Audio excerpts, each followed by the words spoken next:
कोणीतरी म्हटलं होतं पोरांनो शाळा शिका. ते खरंच आहे.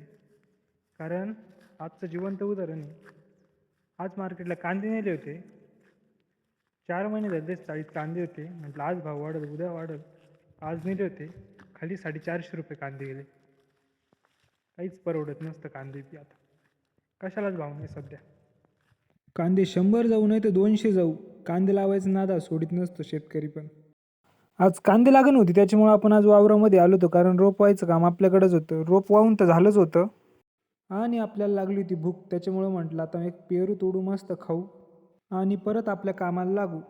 आणि तेवढ्या डॉगी भाऊनी कोणाला तरी येताना पाहिजे, त्याच्यामुळे डॉगी भाऊ भुकत होता. डॉगी भाऊला शांत करून आपण डायरेक्ट येवल्याच्या दिशेने रवाना झालो. भरपूर दिवसानंतर आपण आज क्रिकेट खेळायला जाणार होतो टर्फला. आल्या आल्या पहिल्याच बॉलला सिक्सर मारून दिला होता आपण तर.